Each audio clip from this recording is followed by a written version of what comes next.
Hello and welcome back to another episode of the On the Sideline podcast with Jackson and Kyle. I am Jackson, and I'm joined here, as always, by the man who many say is the most important member of this team, Kyle. Kyle, how are you doing? Doing pretty good. Team Kyle is in the building, and yeah, I think that sounds about right. So, Yeah, I think so. I think that's fair. Kyle, I don't think I'm kidding. I think that's probably the consensus opinion. yeah, I mean, you only just edit the videos, post them all. You know, it's your channel, all that kind of stuff. But I carry my weight, I guess. Yeah, I don't know. I think one of the big selling points for you is having sort of an average football fan react to some of my wild takes. I think that's what people really enjoy. Oh, I react to your wild takes. Yeah, That sounds about right. Yeah, yeah. I'm much more the reactionary person here. I don't go out on a limb like you sometimes. Sometimes I get excited. We'll see if that happens today, as this is a interesting topic. So what we're gonna do is we're just doing the AFC this week. We're gonna do the NFC next week, but we're gonna give our picks for the most important player for each team. And I tried to avoid quarterbacks as much as possible. A couple teams you kind of can't, but for the most part, only a couple teams I put a quarterback here, Kyle. Yeah, I was just looking at my list because I try to do the same. I think I have four quarterbacks listed. Actually Okay. three. Sorry, three quarterbacks. Um, but yeah, obviously I try to avoid two big things. One, like you said, quarterbacks at every team because yes, quarterback is the most important position, but that's not exactly what we mean. We did keep this kind of vague, so it's kind Hmm. of up to your interpretation. And then the other thing is like I try to avoid like the most important if they're healthy aspect, like because obviously like Patrick Mahomes is the most important player and his health is most important. If Patrick Hmm. Mahomes isn't healthy, the Chiefs' season is going to fall apart. But that's Right. not really the point of what we're trying to get at here. Mhm. Yeah.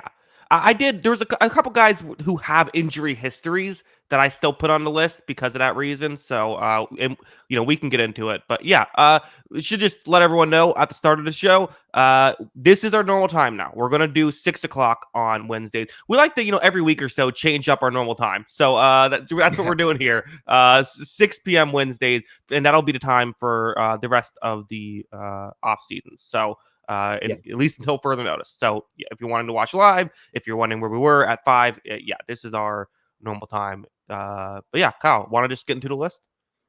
Yeah, let's dive right in. Okay, let's start off with the Buffalo Bills. We'll alternate who goes first. I'll go first this time. I think it's actually pretty obvious. I went Keon Coleman. Uh yeah, I mean I definitely see the argument there. I think you can name any one of these pass catchers. Hmm. I did Dalton Kincaid actually. But Interesting. similar vein because I think they need someone to step up as the number one option. And I think at least for this season, Kincaid is going to be the guy over Coleman. I think Coleman could become that guy. But I think the thing with Kincaid is like I thought he was pretty good last season. And he Yeah. started a little slow. And I think Sam Laporta, rightfully, because Sam Laporta was awesome last year, took a lot of the hype. But I thought Hmm. Kincaid really came on and had a nice end of the season. And I think he's going to be kind of the guy. I think they want him to be their Kelsey, and I think that's what's going to be most important for this team. So, yeah, I think Kincaid needs to have a big year for this offense to kind of work out and see its potential. Eric in the chat saying Kincaid equals Kelsey might be a bit of a hot take, but Kincaid is certainly a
Oh, okay, I'm back. What? So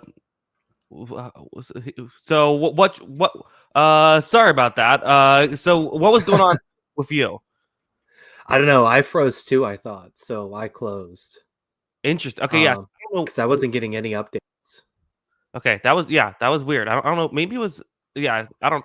Perhaps it was a StreamYard thing then, or something. Because I don't know exactly what happened. But okay. Well, I assumed it was my internet. I restarted my modem and everything. But all right. Well, we're back. Okay. Um, I lost track of where we were talking about Dalton Kincaid versus Keon Coleman. Yeah. Yeah. That's what we were doing. And I think I was of the opinion that for Coleman, if he is successful, then I feel like that adds more value than just if Kincaid is successful, right? Having two, I mean, just logically, having two good players is better than having one. I think Kincaid already will be pretty solid, but I think there's a bigger, I guess, gap between Coleman's upside and downside next year. I think that's a good point. That's a really good point because yeah, I think you at least have a baseline level with Cook, Shakir, and Kincaid. But that outside player is pretty important in football, and they just don't have that option right now. So they need him to be that option, or do they need someone to be that option? So I would agree with that definitely. Yeah, seems like that's an interesting situation. I mean, but just in general, we're going to name a lot of players, but I think it kind of is getting the thing we're getting at is they're going to need guys for Allen to throw the ball to when it had already been an issue in the past, and then I got rid of Diggs. Yeah, and you could debate that Stephon Diggs thing all you want, but the issue is that I think they are taking a patient approach with this, and maybe that is the right decision long term.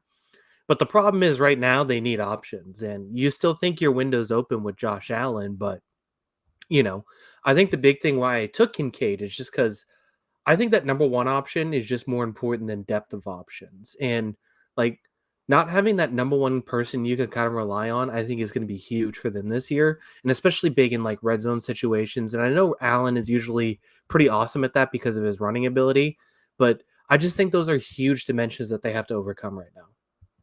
Yeah. Well, we'll see. We'll see how it goes. Let's move on to the Miami Dolphins next, who finished second in the division. That's how we're doing this order wise. Kyle, who did you put for their biggest, most important player heading into the 2024 season? Yeah, I think this is an interesting team because I think you can go in a lot of different directions here. As I said, I was trying to avoid most quarterbacks, so I didn't put Tua, though I think we kind of know who Tua is, to be honest. I think we know what we're getting out of Tua. So I Well, went we defense. all feel like we know who Tua is, but there's like 97 different opinions on it. But we're all convinced we're Yeah. right. Yeah, that's probably true. Fair Hmm. enough. But I went defense for this team because I do think the defense is the interesting side of the ball. And I went specifically pass rusher because I think Christian Wilkins was really important for them. And I think overcoming that is going to be difficult. So I ended up going Bradley Chubb because I think they need a pass rusher to step up for this team in a big way for this team to kind of realize its success defensively and have, a replicable structure to what they had last year. So I put Bradley Chubb because I think Jalen Phillips is a rising star. And as long as he's healthy, I think he's going to be really good. But I think they need that second pass rush option. So whether it's Chubb, whether it's Shaq Barrett, one of those guys especially, I think really needs to step up for this defense to help become a Super Bowl contender. Yeah, of course they drafted Chop Robinson as well, who, all those guys. I consider going there. I get it. I mean, I don't know. Jalen Phillips is awesome, but like I'm also we've how many times have we seen it where a player looks good and then has an Achilles injury and just isn't the same? Like it happens. Yeah. It's scary. So And I he's think an it's injury history guy too from college and yeah. all that. Yeah, completely agree. It's certainly a concern. I think having Bradley Chubb come in, and not that he's coming off a light injury, right? Like a ligament injury in your leg isn't ideal, but if he can come in and be a star, I get it. But Kyle, I went a different route. I actually stuck with wide receiver. I went with Odell because Hmm. again, my thought is if Odell reaches his ceiling, how good can this passing attack get? Yeah. I don't even know what Odell's ceiling is anymore at this point, though, is my issue. Like, Hmm. I I think Odell's ceiling might actually just be a pretty good third wide receiver. But that being said, I also think that's important from Miami. Like, I think they kind of need him to work out because they don't really have that third option. I mean, they have Mostert and Achane, and that's a pretty good running back room. Um, but they don't really have that third pass catcher. And I worry about just having the two guys, even as good as those two guys are, which they're fantastic. Do they need that third option, that kind of extra security blanket? And maybe Odell could be that guy. So I agree, because I actually considered him because I think he raises the ceiling to this offense and maybe even raises the floor to this offense. But my big thing was, I just think this offense is still going to be good either way. I think it's going to be a good offense. I'm more worried about the defense for their overall ceiling, and that's what I have questions about. Wow, we have the official sponsor of the On the Sideline podcast in the chat with a super chat, the great Overlap 618. Can we get a most important viewer ranking list video for this podcast? I'm at the top. I guarantee it. This is Overlap. Yeah, Overlap's one for sure. Overlap's number one. There's a couple of you. I'd have to go through it. We could do we'll have to make sure we compile our viewer list. Podcast rankings. That's after the Trump, drafting the Trump felony charges. We'll go through all of those too. Yeah. I did consider for the intro, the guy who has never committed a felony had decided to go against that one. But yeah. Fair enough. Back to the Dolphins. Yeah. I mean, I hear you. I do think that those are kind of the two most important aspects. So I think those are. I think part of why I went with Odell too is I had a hard time narrowing down exactly which pass rusher to pick. Yeah, no, I think that's fair, because I was also like thinking Shaq Barrett might be better than Bradley Chubb next year, but it's I ended up just leaning Chubb, but I think you could argue me for both guys. One of those two guys needs to work out, I think, mainly for Miami. Yeah. Let's or move Chubb on. Robinson, like you said. Let's go to the Jets, who, again, I think Aaron Rodgers could easily be a pick here, but I didn't want to go quarterback unless I had to. I went with a guy I talked about earlier, and weirdly, I went with 3 wide receivers in a row to start this list. A guy who, again, if he kind of has that, if he can stay healthy thing, I went with Mike Williams. If Mike Williams can stay healthy and be Mike Williams, I think that completely changes how we view this Jets team. And if he can't, I don't know if we viewed him as a Super Bowl contender. I do think Mike Williams' health could be the difference in the Jets being a real contender or just a playoff team. Yeah, I ended up going Rodgers here because I think this team's good if Rodgers is really good. If Rodgers looks like Rodgers is a Super Bowl contender, and I think if he's not quite what he was before, it's a pretty good team. Like, that's just kind of the variance I think with this team is. Like, it's the most important player that they've given everything to this franchise to at this point. And even like last year, I was a little more skeptical of the Jets because of their weaknesses. Like, I was skeptical of that offensive line, secondary receiver. I was skeptical. There was a couple things I had questions about, and they fixed all those. They doubled down on this offseason, which they should have, and they fixed all those issues. But now I'm more skeptical of Rodgers being able to find that level again versus, all the issues they had last year beyond Rodgers. So that was my thinking behind that one. I agree with you with Mike Williams. Another injury guy that I think could be brought up is Tyron Smith, because he's going to be important at that left tackle spot. I think all 3 of those guys are candidates, but I just think Rodgers is the most important player for this team no matter what. Yeah. A little concerning that the 3 we're talking about are all guys coming off of major injuries, right? But still, and too old. Yeah. I thought about Tyron Smith. Didn't go with him because they drafted Lou Fashanu, so I'm kind of like that feels like insurance there. What you talked about with obviously Rodgers is the most important player.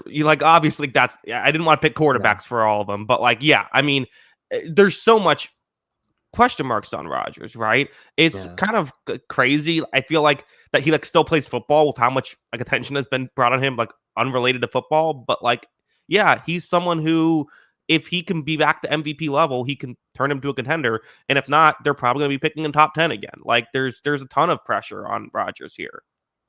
Yeah. I mean, I completely agree. There is a ton of pressure, and it's just fascinating. Yeah, I mean, like I said, I only picked 3 quarterbacks, and he was one of my 3 just because I think it's the highest variance position for this team. I think this team's pretty good. I think they're well built. I think they got a fantastic defense. I think they fixed all their holes on offense, and it just comes down: are they going to get the elite quarterback play that they're hoping for? That's the biggest thing, and that's why I think it fits. Now let's go back to Mike Williams for a second because Uh-huh. you have Garrett Wilson, who I think we both agree is a number one wide receiver who is stuck being the only wide receiver, so his numbers don't quite indicate that. But they drafted Malaya Corley in the third round. That's kind of an attempt to get some depth. They do have Alan Lazard, who Rodgers does have a connection with for whatever that's worth. This still feels like it's a rough receiving core if Williams doesn't hit. And that's kind of my thought is like outside of the Rodgers question, it does feel like getting another like a legitimate number two option could go a long way for this team, and not getting that could be what ends up sinking them.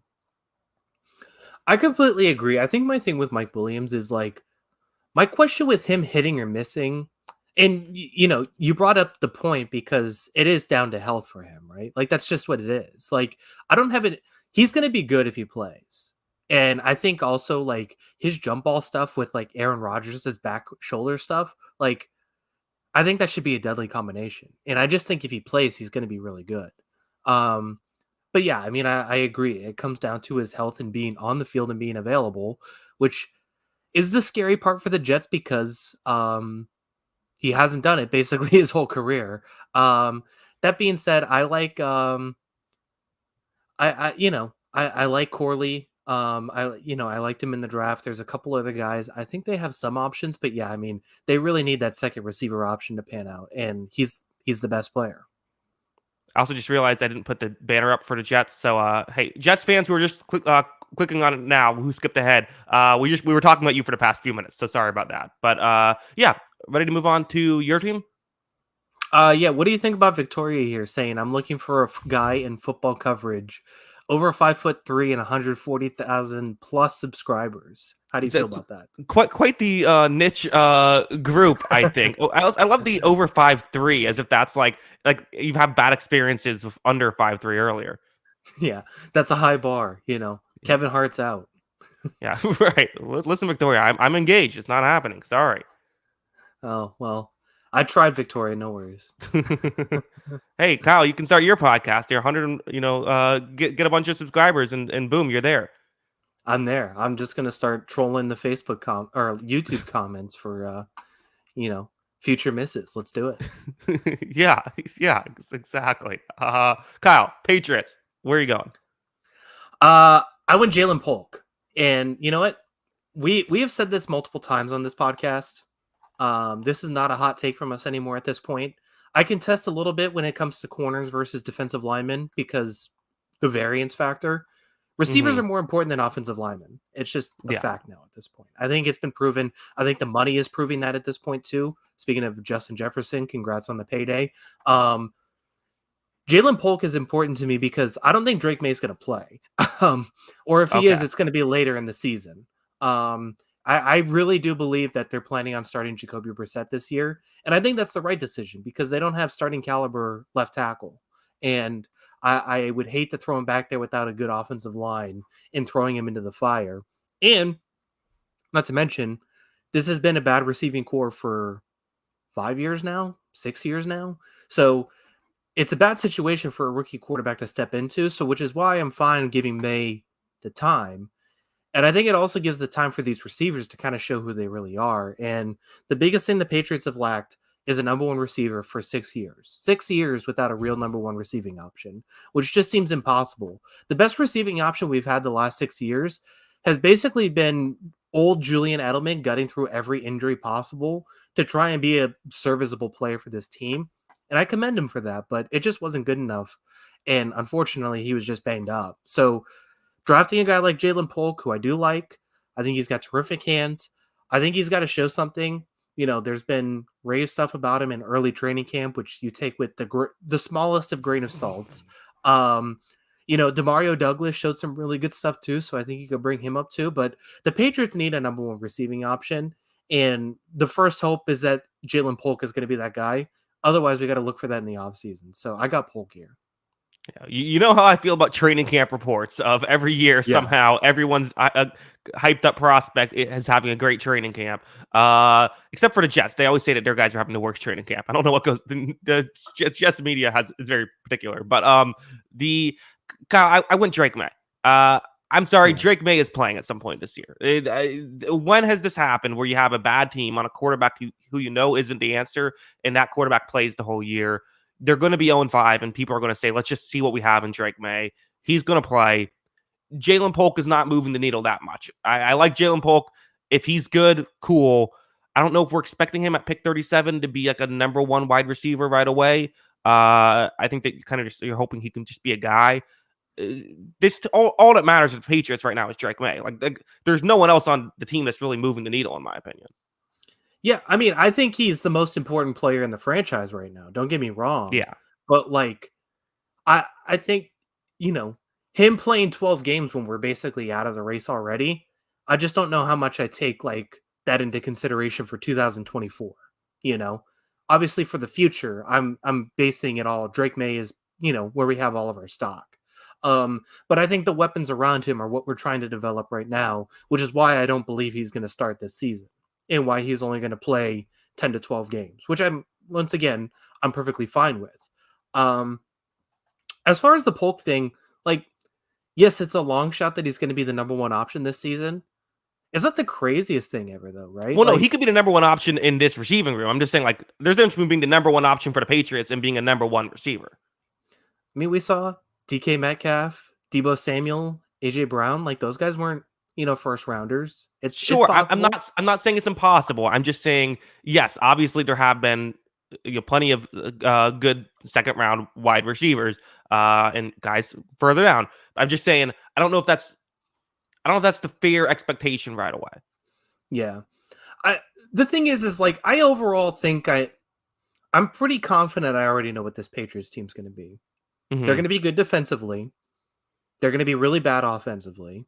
They don't have an offensive line. They don't have good receivers, but they're going to beat a lot of low scoring games that they probably lose. And yeah, I think I'm okay with just kind of waiting on this season and seeing what we can get. The biggest variance I think for me is if Polk hits, because if Polk hits, like I think that we could have a little more explosive offense than we thought, right? Because you have him, you have guys like Bourne and Douglas who look kind of more tailor made to be third options, who are kind of stuck with the team without a first option, and that's where I was thinking at the Patriots perspective. Yeah, I get the logic. I think that it's all about. I mean, what we both agree is it's all about Drake May, which is it's different ways uh we're getting there. We could probably spend more on this, but let's move on to the Baltimore Ravens, where I am going Derrick Henry with my Hmm. most important player. I think that the receiving core has gotten a little worse with Odell, who didn't exactly do what they were hoping he would do last year, but was still a piece for them.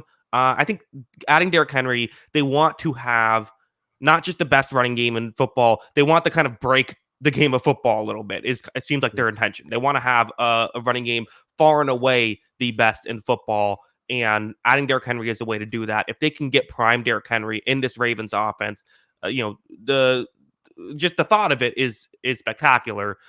So that's why I put him there. Of course, not coming off his best year, so we'll see how it goes. Yeah. Um, I had the same player. Like it's the same thing for me too. I mean, I agree with you. Like Odell wasn't bad, but like it's another one where we know what this Ravens team's going to be. They're going to be a good team. They're going to be really good defensively. They got Mark Andrews. They got Zay Flowers, who came off a terrific rookie season. Those two guys combined, along with a little bit of Rashad Bateman, like I like that pass catching group.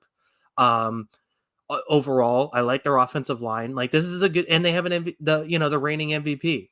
So this is Hmm. going to be a good team. The big thing for me is just the biggest change they tried to make was they wanted to add tier one running back play to what was a really good team last season.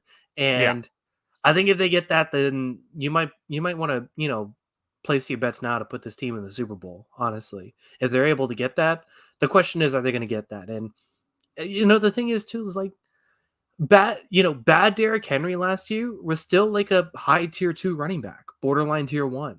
Like he's Hmm. still great. he's still good, even if it's not the same Derrick Henry we saw at his peak. So adding that player to this mix, I think, is a huge variance changer for this Ravens team because they could be the best team in football if he pans out. If he hits the way we think he can and how good he's shown, this could be the best team in football by far. Yeah, no, I mean, Derrick Henry was debatably the best running back in football last year, or I would say debatably like the second best running back in football last year, and that's a massive step down from what we'd seen in years past. Yeah, yeah, it's insane. So it's going to be fascinating to watch. I'm interested in seeing this team early on, and then also obviously the big thing is the health factor. Like they got a healthy Lamar year last year. The 2 years before that, where he didn't win MVP, he wasn't healthy. So that health aspect, Derrick Henry also with the health aspect, being an older player, and then keeping guys like Mark Andrews on the field this year. That's the biggest thing for the Ravens. Yeah, I have to say, this is completely unrelated. I've seen some Ravens fans say every year Lamar's been healthy, he's won MVP, and or like been an MVP candidate. And it's sort of like, okay, yes, but there were years where he wasn't an MVP candidate and then got hurt towards the end of the year. That's not exactly fair to say. Yeah, no, it's not quite the same. And Yeah. that shouldn't be shocking. You have a top 5 quarterback. Like a Yeah. top 5 quarterback's going to be in the MVP conversation basically every year. Right. No. Yeah. Very, very good. Lamar is. Joe Burrow's been an MVP candidate every year he's been healthy. That's true. Yes. Let's move on to the Cleveland Browns, who, again, Deshaun Watson could be an obvious pick here. Well, it's your turn, Kyle. Who did you pick? Going back to my receiver, Jerry Jeudy. Sure. This has been a very one-dimensional offense. Even beyond the subpar quarterback play that they've gotten, this has been a very one-dimensional offense just as a whole. It's Amari Cooper, Nick Chubb, or bust. That's what it's kind of been. They've gotten good David Njoku, and being able to turn his career around the way they have, and he's really good now. So this third option with Jerry Jeudy, if they get the Jerry Jeudy that people were hoping for out of the draft, and has shown the smallest of flashes, like we've seen really good Jerry Jeudy in the NFL. It just hasn't been consistent. It's been game to game, quarter to quarter, not the guy that we were hoping for. But if he pans out as that number 2, maybe third option on this team, along with Nick Chubb, then yeah, this Browns team that won 11 games last year could win 12, 13 games and be really good. And that'll help Deshaun Watson too, who hasn't looked like the same guy either. So I got Jerry Jeudy. Yeah. Eric says they agree with the take, so there you go, Kyle. I'm with. I think that's I think it's very true. Also, I should mention. So I feel like almost every team we have somebody just mentioning the best player on that team in the chat. So just maybe that's us not clarifying exactly what we're doing, but we're not saying it's the player who is the most important to the team. You take them off, and like they would be worse. It's more so. What's the most important aspect heading into the season? So like we expect Myles Garrett to be good. So that's why he's not making the, going to be either of our picks. I went Nick Chubb. I put Nick Chubb because he's coming off an injury. And what are we going to expect from Nick Chubb? Running backs coming off of injuries. You don't know exactly what happens. I think we kind of forget, like the Browns did all that last year also about Nick Chubb. And if they can get the elite running back, that does feel like that could move the needle. And this is a team built, kind of Tennessee-esque, right? This is built off their running game. And not only did they not get a healthy Nick Chubb, they had a very unhealthy offensive line last season too. And that was the strength of this team, was the offensive line and running back. So, yeah, I mean, I do agree with that because this team is built on the line of scrimmage and, to, kind of churn out yards that way. And they still were able to do it without their top level guys. So, if they're able to get those guys back healthy and they look, like themselves, I think, yeah, I mean, that's another thing that can add a huge variance to this team. I think all of those options could, if this offense goes up a level and helps Deshaun out, and Deshaun bounces back, obviously, he has to play better. I mean, we all know that. And he was another candidate for this most important player, but I think I've kind of written it off at this point. But those are all things that add into this. This Browns team was good last year, really good at times, but it's what makes it a Super Bowl team is, can they get those things to work out? Yeah, I agree. Let's move on. Let's go to the Steelers. Steelers, who made the playoffs. They're the thumbnail team. I put Russell Wilson as a candidate for who you could choose, although I'm actually not choosing him. I am instead going to go with a bit of a maybe a weird take, but I'm going Dante Jackson. So they traded Deontay Johnson, the wide receiver, to the Panthers. They got Dante Jackson back. And that was kind of their key piece. I think they're expecting him to be an outside corner for them. And if it doesn't hit, it doesn't work out, this could be a really tough secondary that would be hard to win with. So that's why I decided to. I think he could have an impact. That's why I decided to put him on my as my pick. I agree with it. I also like the comment TJ Watt. Yeah, we get it. We understood. Yeah, we understood. Yeah. I really struggle with this team probably more than anybody else. Me too. Because like I just don't know like what's the most important piece like to like the variance factor, because like I think they're going to get better quarterback play, but it's not going to be great quarterback play. I ended up going this thing sounds like a cop out, but I went with another pass catcher. I went with George Pickens because I think they need a number one receiver still. Like I think the best version of George Pickens has looked phenomenal. And I'm very much a part of the George Pickens fan club, but we haven't got it consistently, and they just traded their number 2 option. So they're kind of all in on Pickens being that guy, or else I think this offense is going to take a big step back. I really do, because if they don't have that secondary option next to Pickens, then I'm worried if he doesn't go up a level. They need him to go up a level to keep this offense where it is, if not get better. Yeah, it's an interesting take. I don't fully disagree. Part of me almost wonders with the Steelers, if we're both kind of struggling to come up with like guys, does it just mean they're not a high variance team? Maybe, I don't know. Yeah, I think that's fair. I mean, they've lived in that 9 and 8 range. Yeah, and it's like, is that just what's going to happen? They drafted Roman Wilson. I guess maybe that's like the other factor for the receiving core, but yeah, I mean, I think that's fair. I think those are kind of the players that could make an impact, but I still don't know if they're gonna. Again, they're biggest needle movers. I don't know if they're moving the needle that much. Yeah, because I was looking at the secondary too, and I was convinced when I was looking at this, I was going to pick a secondary player, but I also look at it like they've had bad secondary players a lot of these years and still had pretty good defenses. Mm-hmm. They just have found ways with their pass rush, especially in the linebackers and having good safeties and all that, to kind of overcome that variable. So it's just really hard. Like I still think like even if Dante Jackson doesn't work out, I still think they're going to have a pretty good defense. Yeah, it's fair. Either way, I think we can all agree. Steelers 9-8 this year. Yeah, probably. Yeah, I think so. Let's round out the AFC North with the Cincinnati Bengals. Who did you pick? I ended up going secondary for this team, actually. I had a few different options. I ended up going Cam Taylor-Britt because I do think they need that first corner to work out. You could have talked me into Dax Hill, or I think it's DJ Turner is the other one. But I just think, like, I think this defense actually did take a step back last year. And, Jesse Bates put together a phenomenal season. He was borderline, one of the best defensive players in football. So I think they did take a step back last year, and they've lost a lot of pieces now. They lost DJ Reader up front. They lost some pieces in the secondary. They did bring Von Bell back. So I guess that's cool.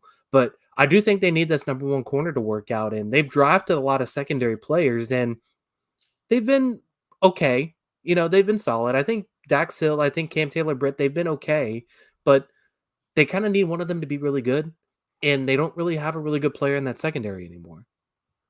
Yeah, they did add Geno Stone as well, who I like, but you're right. It's like you need depth. I would have gone secondary. I just couldn't think of a guy. I couldn't think of a person to pick. So I decided not to go there. I want Trent Brown, who is scheduled to be their starter. Orlando Brown Jr., I think, was disappointing last year. He wasn't a mess, but I think he was disappointing last year, given what they were expecting. And, we've seen Trent Brown play awesome.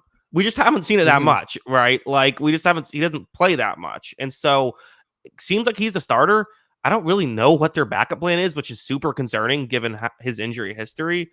So I guess you have Amarius Mims, but I don't know if I'd like him thrown into the fire year one is my issue. So that's what I decided to go with Trent Brown. Especially at left tackle. I don't think he's played that since high school, honestly.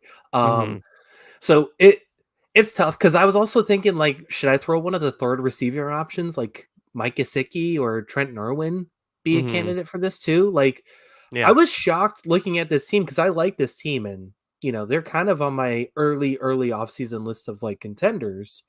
And I was shocked looking at this team how many like problem areas I was circling, Yeah. right? Like Hmm. I'm looking at the secondary and I'm like, okay, that's a bit of a problem. Third receiver, that's a bit of a problem. Offensive tackles, that's a bit of a problem. And I'm just kind of looking at it like, okay, do I still think this is a contender? Like, Right. it is an interesting question when I look at this Bengals team because I think we kind of trust Joe Burrow, we trust this receiving room, all that kind of stuff. But I do think there are some problem areas that they're going to have to answer for us. Yeah, I mean, we were looking at them as it's Joe Burrow, it's Jamar Chase, it's T Higgins, and even T Higgins wants out of there. So like, you're right. I mean, it's certainly something that we have to pay attention to. Yeah, and at this peak team too, like they had Sam Hubbard and Trey Hendrickson. Trey Hmm. Hendrickson requested a trade too. I don't think he's going to get traded or whatever, but we'll Hmm. see. But then it's also like they had Jesse Bates and Awuzie and all those guys in the secondary, and like that added a whole nother aspect to it. And they just don't have those same number of guys. Yeah, when they beat the Chiefs, it was like the main reason was their pass defense. Yeah. Yeah, that group was really good that game. They I mean that's probably the most frustrated I ever seen Mahomes at like a defense. I think I can remember a game where he was maybe a little more frustrated. Well, he was frustrated at his teammate throwing the ball the wrong direction, whatever, or lining up on the wrong line at the line of scrimmage at the wrong spot or whatever it was. But like a defense frustrating him, that doesn't happen very often. I was actually referring to the Super Bowl, but the Buccaneers Yeah, Super that's Bowl, true. but it doesn't happen very often. Is the point? Yeah. Um yeah, it's hard to do and they were able to do it. Yeah. Remember when he was so upset when Kadarius Toney lined up offside? That was fun. Yeah, that was quite a game. The Houston Texans.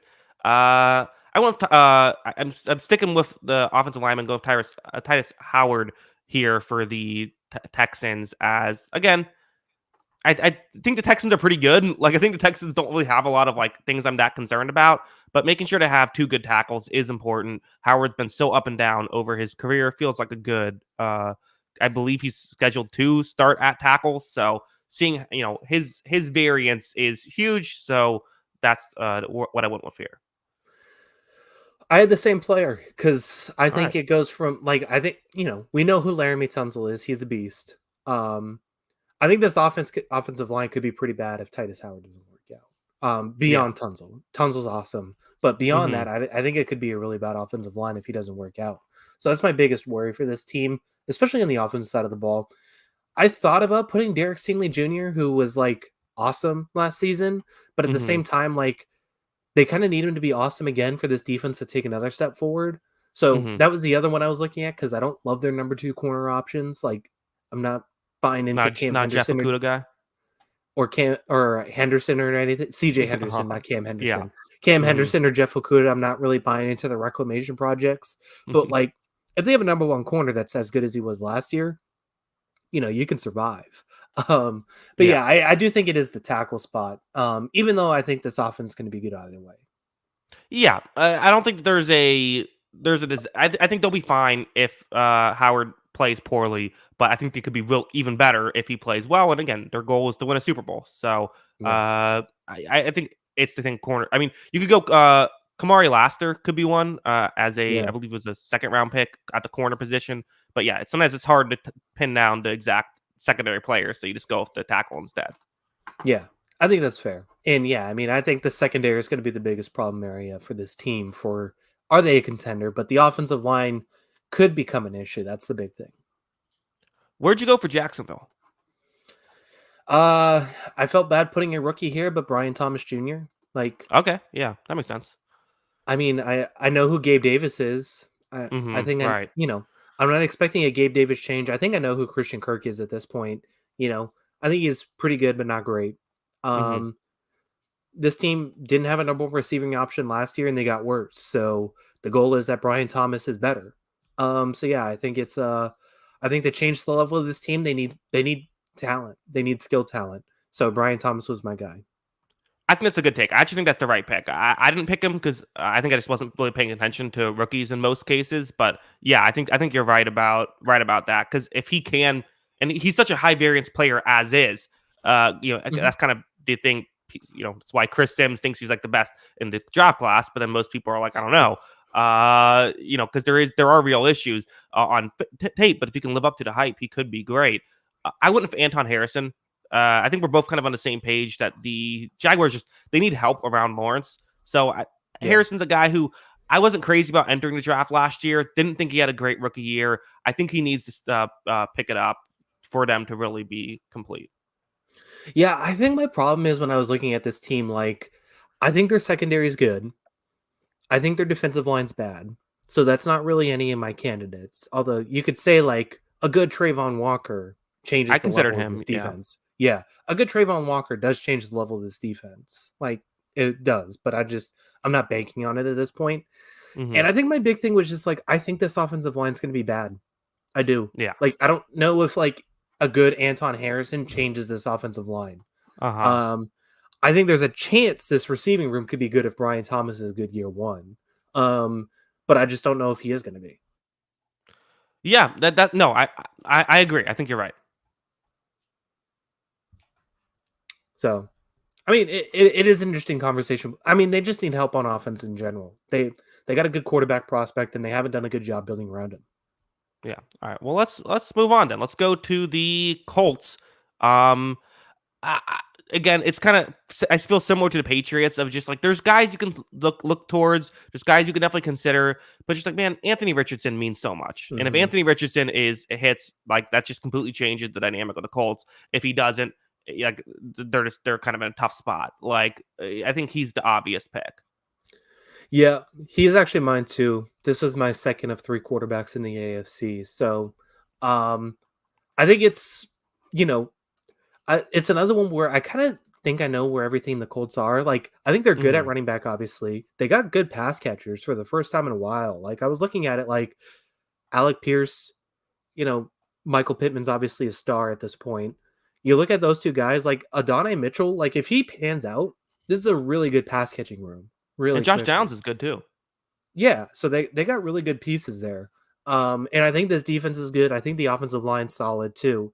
And you know, the big thing for this team to kind of realize its potential is quarterback. And Hmm. I think more so with Richardson is they now kind of lost their security blanket in Gardner Minshew, who, obviously isn't a solution for a starting quarterback, but he's a really good backup.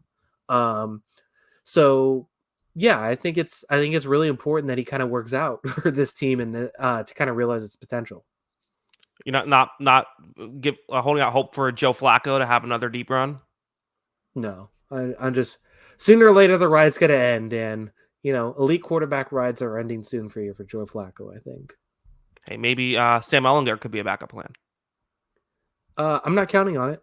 Okay, yeah. Think Richardson. A lot is on the line for Anthony Richardson. What about the Tennessee Titans? Who'd you go with here? This was my third quarterback, Hmm. so back to back it fits. I do have Will Levis here just because I actually think they did a really good job of building this roster after letting Derrick Henry go. Because once they said they were going to let Derrick Henry go and fired Mike Bravel, or whatever it ended up being, mutual decision to part ways, whatever they call it Hmm. now. I was like, okay, I think this team could suck. And then they all of a sudden added all these pieces. And I'm like, okay, I like all these players they're adding. And I think this could be a pretty good roster. But I'm still not really convinced of the quarterback spot. I know he had moments, he had flashes, but I don't know how good he is. That's my big thing. And like, if Will Levis hits, this could be a really good football team. But I'm not convinced he's going to hit yet. So I did go Will Levis here. They're giving him every opportunity to be successful, and I think that might be the right decision. But this team could be really good if he ends up panning out. Yeah. I didn't love every move the Titans made this offseason, specifically like I didn't love the JC Latham pick at pick 7, a couple things, but I agree. I thought they had a really strong offseason that didn't get talked about enough.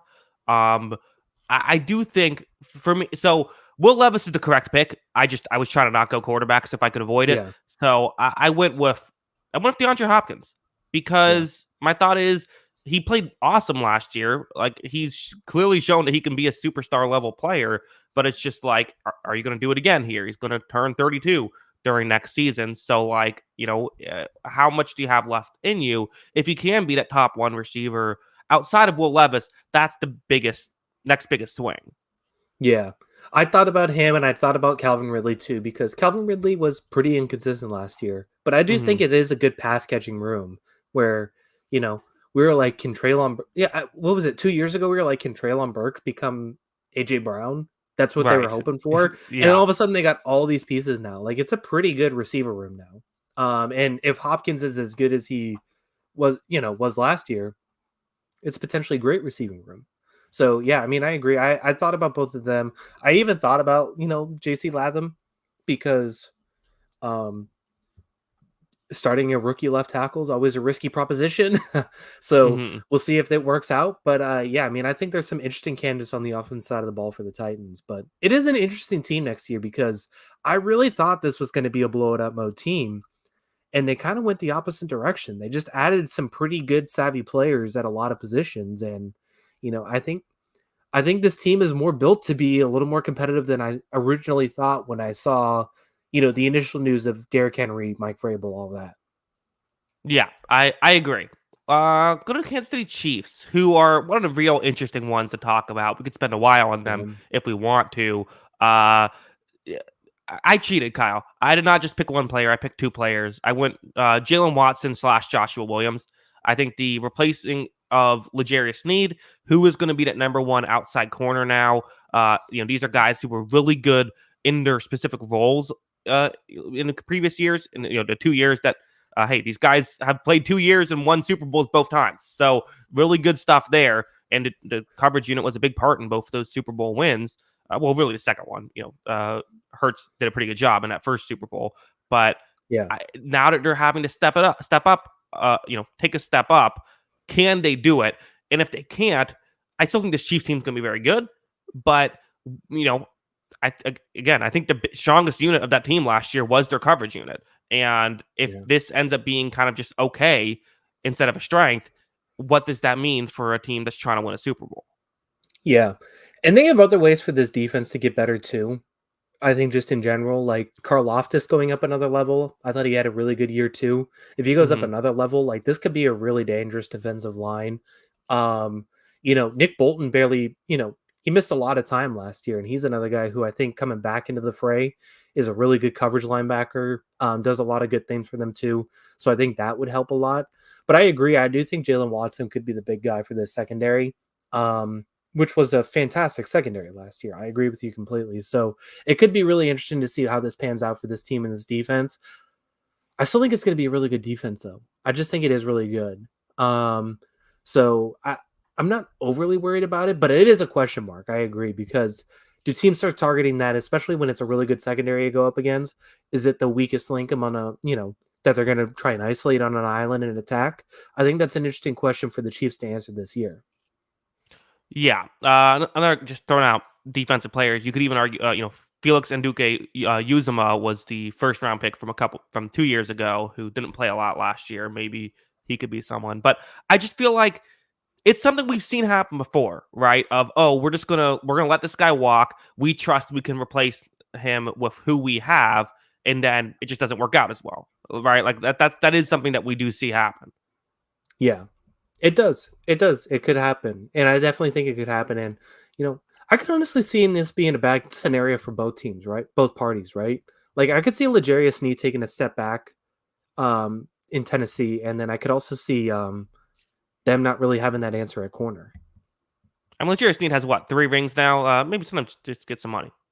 Yeah, I mean he definitely deserved the right to get paid. He had a Mm-hmm. fantastic year. He should have done it. But like Uh-huh. as far like the I feel like this could be like a JC Jackson situation, right? Like that's not the Mm-hmm. craziest thing to happen. Like I do think a lot of it was the system benefited him. Yeah, it's possible. I mean, the J.C. Jackson was like a 1 in a million. Even for that scenario, it was extreme. But that is Yeah. something we see happen pretty frequently. Of a corner plays well in one system, signs a big payday somewhere else. And I know he was traded, not signed, but Nandi I think Asamoah, stuff like that. sure, it's something that happens. I would still bank on Snead succeeding. I think it's a fine move by the Titans. Did you? So you went with Jalen Watson? No, I actually went Hollywood Brown. Okay. Um, but I do agree with the point, and I might actually like your pick more than mine. My thing is like, so here's my thought when I was looking at Hollywood Brown. Can the Chiefs get away with this again if he doesn't pan out? Can they get away with being kind of like just pretty good offensively and Mahomes going up a level, going up to superhero level in the playoffs without these options? Or like, especially with like, it's kind of in the dark right now because everything's still going on. But like, is Rashay Rice gonna play this year? you know, Right. Hmm. I think that's a big question. And like beyond that, like, what are the receiving options here for Kansas City? And can they get away with being subpar pass catchers and Travis Kelsey getting a little bit older and all that kind of stuff? Like, I know they got away with it last year and they won the Super Bowl and all worked out just fine. But is it going to work out again as we talk about like Baltimore getting better and stuff like that? And, the Jets getting healthy with Aaron Rodgers? Like, can they get away with it a second time? Yep, it's this weird thing that's all of a sudden happened where people act like, oh, once receivers go to the Chiefs, they're just awesome. Well, like that, like almost like is the opposite. It's almost been more like Yeah. unlikely that they've gone to the Chiefs and been like great. Yeah. No, I mean, I agree. And the thing is like Hollywood Brown doesn't need to be great. Like, Right. if he's like, what was it? If he's Kansas City, Juju Smith Schuster, like, that's just a huge advantage for Kansas City to have that. They didn't have Yeah. that last year. And that's why they almost didn't win the Super Bowl. And, they weren't the best team in football throughout the season. And they weren't the team we were picking to win the AFC last year because they had so many issues here. If he's just like Juju Smith Schuster level for Kansas City, like, yeah, I think it changes a lot of this team. Let me throw another guy at you who I was very close to picking as well. It's Penei Sewell's cousin, Kingsley Sumatea, the tackle for the Chiefs, who they drafted at pick 63. I wasn't crazy about him, although I do get why people like him. Kind of this, physical freak type guy, had good analytics, but he had good analytics at Yeah. BYU. He looks very raw, and they're kind of assuming they're drafting him to. I mean, they're drafting him to be a starting tackle right away. I know they just won a Super Bowl with Jawan Taylor and Donovan Smith, so maybe we say whatever. But again, it's similar to what you're saying with the receivers. Can they do that again? If he does end up, if he isn't a star, that's fine. But if he ends up struggling and having being kind of a black hole there, could that sink this team? It could potentially. But how much worse is he going to be than Donovan Smith last year, do you think? It's. I mean, it's. We've seen worse. I'll say. I'll just Yeah. say like, we have seen worse. Donovan Smith isn't good, but we've seen players come in and just be like complete. Like you can't win with that kind of offensive lineman type guy. Yeah. I will say their draft record of offensive linemen is a lot better than their free agency track record. Now Yeah. they did sign Joe Tooney and that has worked out tremendously. But Hmm. the last couple of guys obviously didn't work out last year. But I agree with you. I mean, it could be another variable. And when it comes to a Super Bowl champion, I don't think you want to change a whole lot usually year to year. And so we're kind of nitpicking. And we both still think the Chiefs are going to be really good. But I think it is the biggest questions heading into the season where, this team wants to be a dynasty. I mean, they are kind of a dynasty, but they want to be a dynasty that lasts forever. And, you got to nitpick at it at teams like that. Yeah. Let's just be honest. They're chasing Brady. They want 7 Super Bowl rings. That's what they're thinking. And yeah, I mean, but it's just interesting. Where I can't remember the last time we've seen a team have the issues that the Chiefs had last year and then still win a Super Bowl. Yeah. Yeah, I mean, it was such a bizarre year. It feels like you know, I don't ever want to do stuff like this because it, kind of feels like it, almost dehumanizes the feat, but like it feels like they stole the Super Bowl a little bit.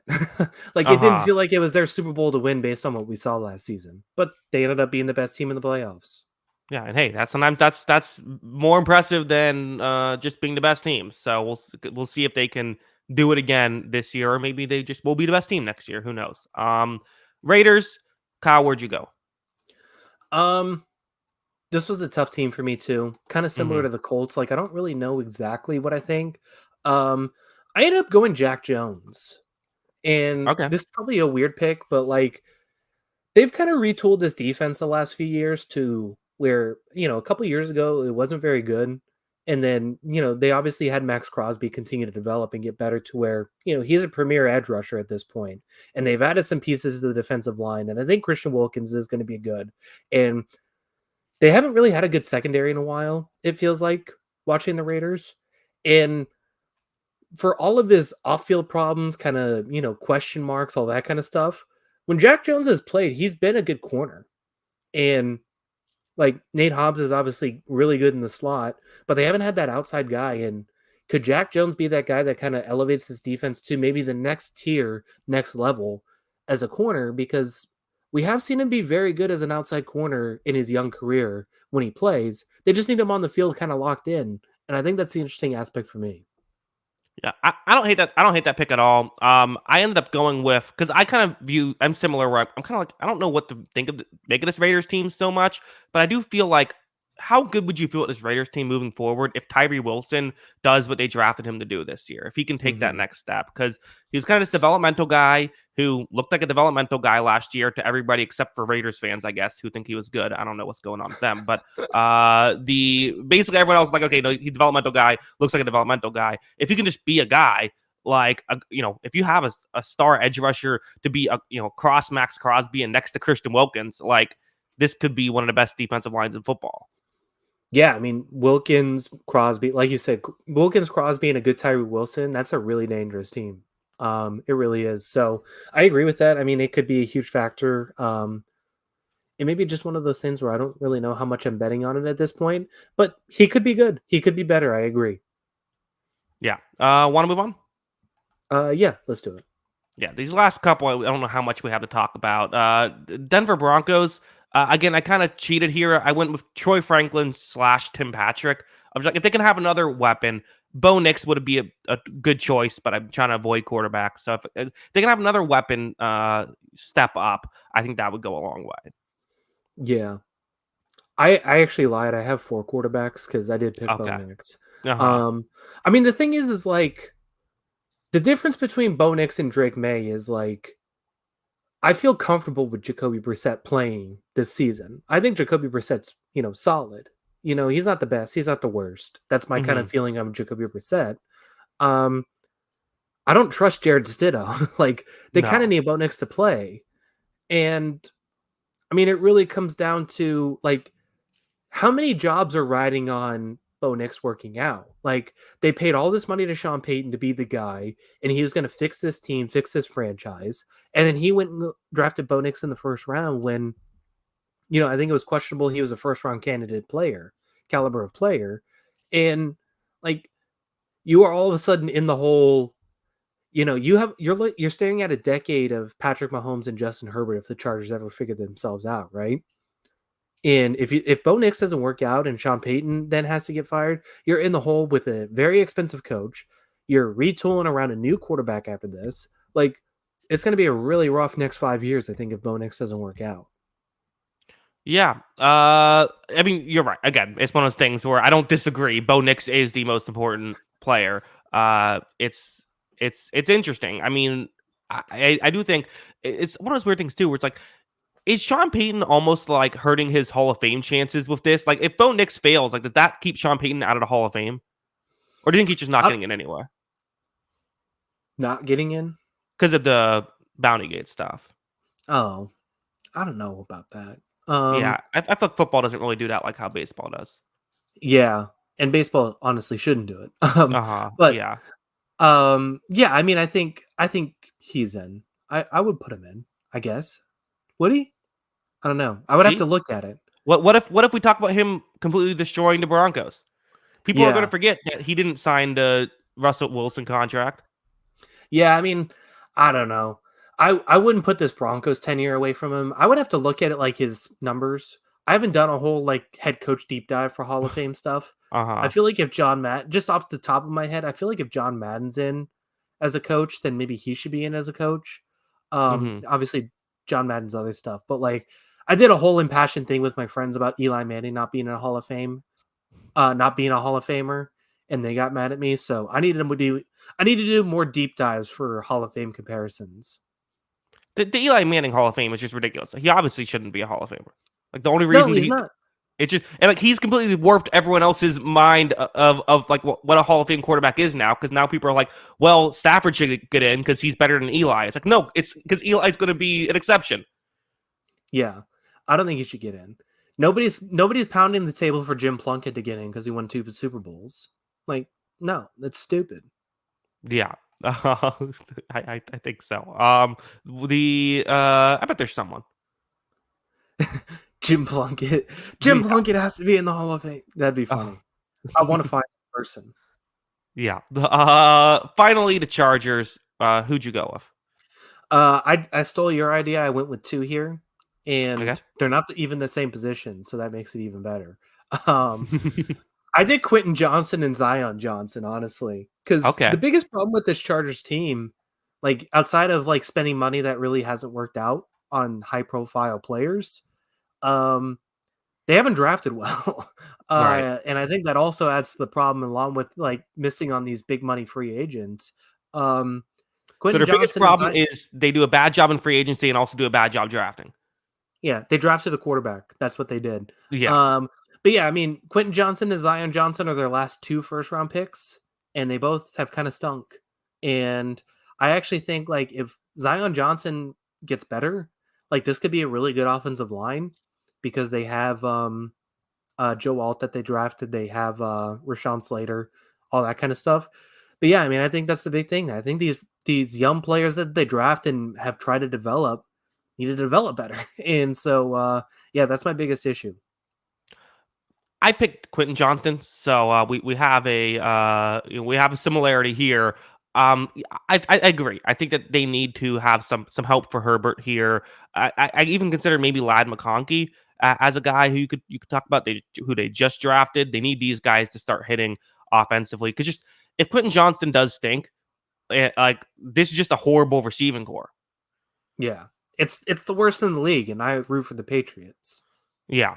Yeah, I know, but it legitimately, like as a Patriots fan, you're looking at this like, man, that's tough. Yeah, they could use a Kendrick Bourne, honestly. Yeah, yeah.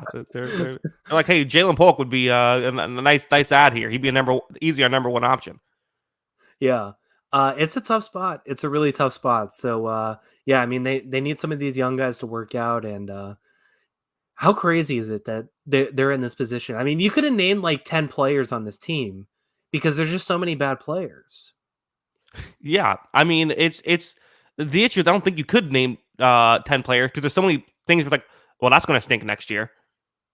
Yeah, they're really a Justin Herbert injury away from being probably the worst team in the NFL by far. Yeah, I mean, they had Herbert for like a good chunk of the year last year, and we're still 6th. I mean, I guess I'll say this: like they do have, I mean, Joey Bosa and Khalil Mack. That's a good, very good edge rush tandem. Yeah, I mean, that's the best part of this team outside of quarterback. But like, Rashawn Slater's good. even then, is that even a top 5 edge rush duo? Probably. I'd have to look at it. I mean, I think Steelers is better. Browns Steelers, is better. Cowboys, Browns. Yeah, those are better. 49ers. 49ers. Well, I don't know, because the 49ers, because it's Nick Bosa, but then am I forgetting someone? Who's their second edge rusher? They have other guys. I felt Well, like they have good interior guys, but I feel like we're just Yeah. talking edge. Like Leonard Floyd, I think is currently like next listed. I feel like I would put Chargers over the 49ers if we're talking duos. Eagles. Negan said Eagles. Would you take the Eagles? I mean, Khalil Mack was still really good last year, and like Joey Bosa and it was Yeah. hurt, but like I think the Chargers. I think that's a really good tandem. Yeah, that's fair. So maybe they're 4th. Yeah, that's fine with me. And again, we're just talking edge rushers. Obviously, defensive line. The issue is like the interior isn't very good for the Chargers. Yeah, that's the other problem, is that it's beatable because you can run right up the middle on this team. Right. Yeah. It's tough. The Brandon Staley really took the we're not going to try to stop the run to the next level, and they're still recovering. It's going to be very fascinating to see this Jim Harbaugh thing, because like I don't know. He's so like notable for like the quick turnaround. And I Mhm. just like unless he's like a magician with like player development and that's how this is going to work, I don't see a quick turnaround. I really don't. Well, I'll do my best here, Kyle. I'll try to figure. Let's say I think the defense is probably going to struggle, but hey, we have seen it happen where all of a sudden, like corners randomly get better. Like, can Christian Fulton have a good year? You have Asante Samuel Jr. Boom, the defense is okay, and then we talked about Quentin Johnston. If you can get this kind of consistent run game, this the Jim Harbaugh, the Greg Roman scheme going with a good offensive line, could we have a good season with Herbert? Could this be a good offense that can kind of? I think that's the ceiling. I'm not saying I think it's going to happen, but is that possible? um, it's possible because I mean I just value Jim Harbaugh that highly. I really do. But I'm not betting on it. Uh huh. Yeah. It's also, why did I have Gus Edwards and J.K. Dobbins? Why are they just going after the Ravens uh thing? They just look at their yards per carry and like, whoa, these guys are great. Yeah, it would have been better if they like Austin Eckler ended up on the Ravens or something. Just trade Yeah. backfields. Uh-huh. Yeah, that would be good. All right, Kyle. Let them know where they can find us on Twitter before we head out. Yeah, make sure to follow us on Twitter. That is at Jackson Kruger. Make sure to follow me at ByKyleGronin, and make sure to follow the account page at On the Sideline JK. That is at On the Sideline JK. Of course, if you have like audio only podcast, anywhere you get your podcast, search On the Sideline podcast. I'll have to edit out the moment of silence that we had early on in this show for the audio only one. But yeah, and I again mention this at the end of the show as well for those of you watching live that missed the beginning of the show. This is our normal time. We're going to start at 6 Eastern from here on out. Still doing Wednesdays. So yeah, and next week we will do the other side. We're going to do the NFC. So if you enjoyed this show and you're a fan of an NFC team, we'll try not to let you down. Tune in. It's gonna be fun. Yeah, Kyle, how are you holding up with no NBA or NHL? It's been rough. It's been a rough week. But that being said, because I'm in New Hampshire, I've gone to multiple Red Sox games, and that's been really fun. I love going to Fenway Park. But we'll see. The finals, NBA finals are going to be really interesting. I'm probably not going to watch the NHL finals. Like, you're going to ask me to root for Canada or the Antichrist that are the Florida Panthers. Like, I'm not doing it. Like, I'd rather get stabbed in the eyes than watch the Florida Panthers win the Stanley Cup. So, um, I think I'm just going to skip that one. But I am excited for the NBA finals. Been getting really excited for the Olympics and college football. College football. I told myself I wasn't going to get into college football anymore because of all the realignment stuff that really pissed me off. And then I'm like, Oregon and Ohio State are going to play each other as two top 5 teams. That's pretty sick. And now I'm back in on college football. It's like I'm an asshole. I hate myself. When are the Olympics? I always forget when the Olympics always surprise me. It's like I think it's beginning of August or no, end of July, beginning of through August.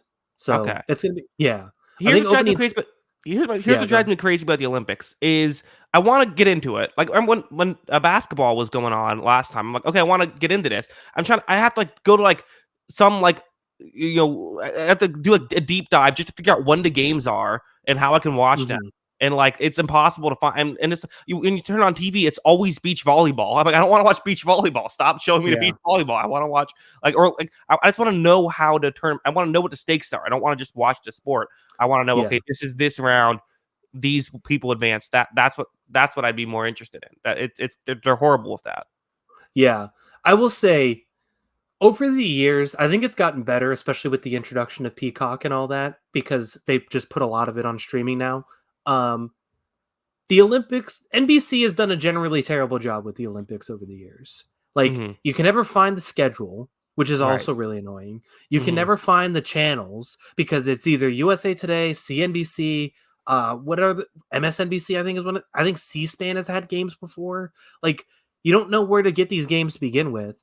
And the schedule, it's just impossible to find the games and all that. It's very frustrating. I agree with you. I think NBC for years did a really crappy job.